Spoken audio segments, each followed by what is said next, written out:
सोनपुर गांव में मोहन नाम का एक ईमानदार लड़का अपनी बुजुर्ग और बीमार माँ के साथ रहता था। यह गांव सालों से एक गंभीर समस्या से जूझ रहा था। गांव में कोई अस्पताल नहीं था। बीमार लोगों को इलाज के लिए दूर जाना पड़ता था और कई बार समय पर उपचार न मिलने के कारण कई लोगों की मृत्यु हो जाती थी। इसी गांव के एक कोने में एक प्राचीन वट वृक्ष था, जिसके बारे में लोग कहते थे कि यह एक चमत्कारी वृक्ष है। लोग इस वृक्ष की पूजा करते थे और अपनी समस्याओं के समाधान की प्रार्थना करते थे। एक दिन गांव वालों ने मिलकर पेड़ से अस्पताल के लिए प्रार्थना की। हे वट वृक्ष, हमें धन नहीं चाहिए, हमें वैभव नहीं चाहिए, हमें सिर्फ अपने गांव के लिए एक अस्पताल चाहिए ताकि किसी की जान इलाज के अभाव में न जाए। तभी पेड़ की जड़ों के पास हल्की रोशनी फैली और वहां कुछ सोने की मुद्राएं और निर्माण सामग्री प्रकट हो गईं। गांव वालों ने इसे आशीर्वाद मानकर अस्पताल बनाने का काम शुरू कर दिया।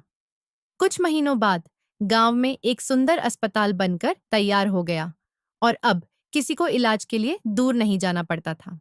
मोहन भी अपनी माँ का इलाज इसी अस्पताल में कराने लगा। एक दिन अस्पताल में मोहन की माँ की तबीयत अचानक बिगड़ने लगती है। उनकी सांसें तेज हो जाती हैं और घबराकर मोहन तुरंत डॉक्टर के पास दौड़ता है। डॉक्टर साहब, माँ की तबीयत बहुत खराब हो रही है, देख लीजिए उन्हें। मोहन, हमें जो दवा चाहिए वह अभी हमारे पास नहीं है। उसे दूर से मंगवाया गया है, लेकिन समय बहुत कम है।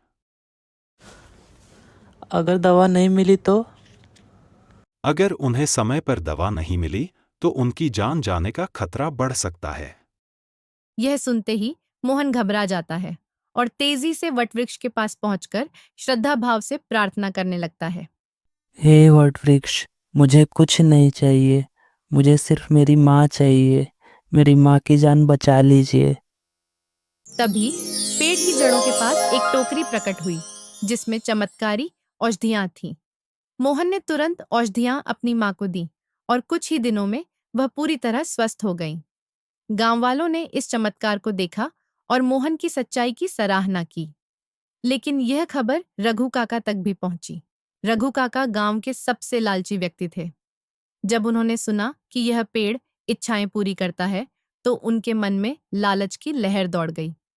रात के अंधेरे में जब पूरा गांव सो रहा था, रघु काका चुपके से पेड़ के पास पहुंचे और बोले, हाँ वटवृक्ष, मेरे व्यापार में बहुत हानि हुई है और मैं कर्ज में डूबता ही जा रहा हूँ। मेरी मदद कीजिए। पेड़ की शाखाएं धीरे धीरे हिलने लगीं और जमीन पर कुछ सोने के सिक्के प्रकट हो गए। रघु काका की आंखें चमक उठीं। उन्होंने जल्दी से सिक्के उठाए और खुशी से उछल पड़े। अरे वाह वाह, यह पेड़ तो सच में इच्छाएं पूरी करता है।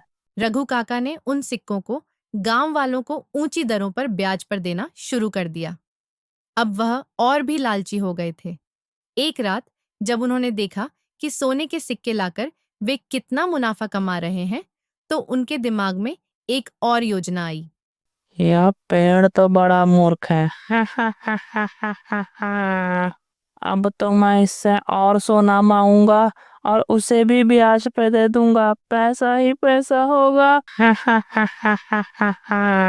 यह सोचकर वे फिर से पेड़ के पास पहुंचे और बोले, है वटवृक्ष, मेरी मदद कीजिए, मुझे और सोना दे दीजिए। पेड़ की जड़ें हल्की हल्की हिलने लगीं और एक और ढेर सोने का प्रकट हुआ। रघु काका अब खुशी से पागल हो रहे थे।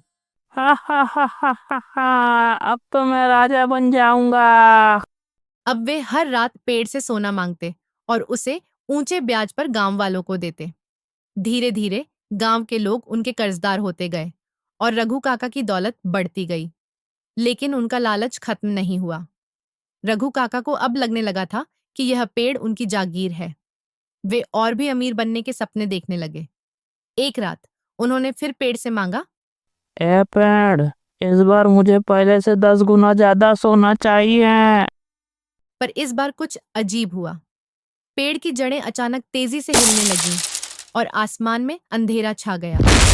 अचानक जमीन में एक दरार पड़ गई और काले धुएं का एक भंवर बन गया और देखते ही देखते वे उसी भंवर में समा गए। उनकी चीखें हवा में गूंजने लगी, लेकिन कोई उन्हें बचाने वाला नहीं था। कुछ दिनों बाद गांव में अजीब घटनाएं होने लगी।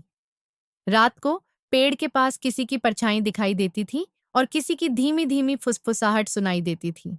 एक दिन मोहन पेड़ के पास से गुजर रहा था, तभी उसे किसी की आवाज सुनाई दी।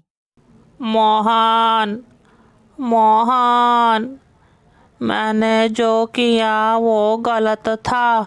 इस पेड़ ने मुझे दंड दिया है। मोहन, क्या तुम मुझे श्राप से मुक्त करा सकते हो?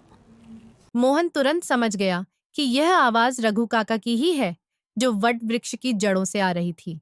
निश्चय ही उनसे कोई भूल हुई होगी, तभी वट वृक्ष ने उन्हें दंडित किया होगा।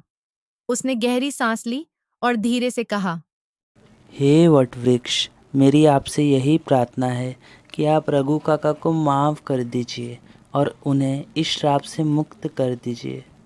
तभी पेड़ की जड़ें हिलने लगीं और रघु काका पेड़ से गिर पड़े। तुम्हारा बहुत बहुत धन्यवाद मोहन। अचानक पेड़ की जड़ों से एक तेज रोशनी निकली और घने काले बादल छा गए।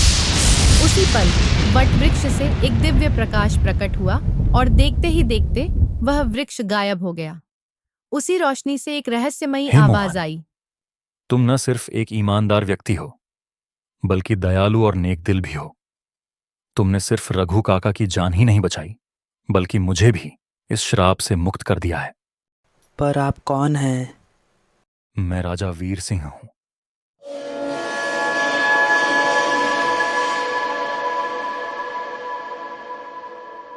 आज से 700 साल पहले मुझे पता चला कि महर्षि अगस्त्य ने अपनी तपस्या से एक ऐसा मंत्र प्राप्त किया था जिसके उच्चारण से मनुष्य अमर हो सकता था।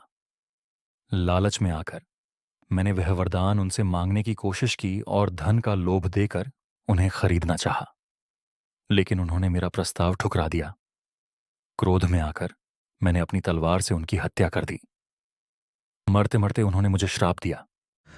जाओ राजन, तुम्हें अमर होना था ना, तो मैं तुम्हें अमर होने का अभिशाप देता हूँ। तुम एक वट वृक्ष में बदल जाओगे। तुम भीख मांगोगे मुक्ति के लिए, पर मुक्ति तुम्हें कभी नहीं मिलेगी। ये मेरा श्राप है। मुझे अपने पाप का एहसास हुआ और मैंने उनसे क्षमा मांगी। तब उन्होंने कहा, राजन, ये श्राप तभी टूटेगा जब कोई पुरुष निस्वार्थ भाव से तुमसे 2 वर मांगे, जिसमें उसका कोई स्वार्थ ना हो।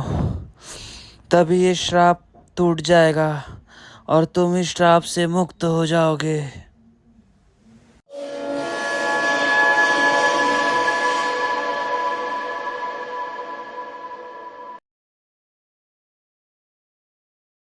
आज तुमने यह कर दिखाया मोहन। तुम्हारी निस्वार्थता ने मुझे मुक्त कर दिया। इतना कहकर राजा वीर सिंह की आत्मा ने मोहन को आशीर्वाद दिया और प्रकाश में विलीन हो गई। मोहन स्तब्ध खड़ा यह सब देखता रहा और धीरे धीरे अंधकार गायब होने लगा, जैसे प्रकृति भी इस मुक्ति का उत्सव मना रही हो। अब गांव में शांति लौट आई थी। अस्पताल बन चुका था। मोहन की मां ठीक हो गई थी और रघु काका ने इससे एक बड़ा सबक सीखा। सच्चे दिल से मांगी गई प्रार्थना जरूर पूरी होती है, लेकिन लालच का अंत हमेशा बुरा होता है। देखने के लिए धन्यवाद। हमारे चैनल को लाइक करें और सब्सक्राइब करना न भूलें।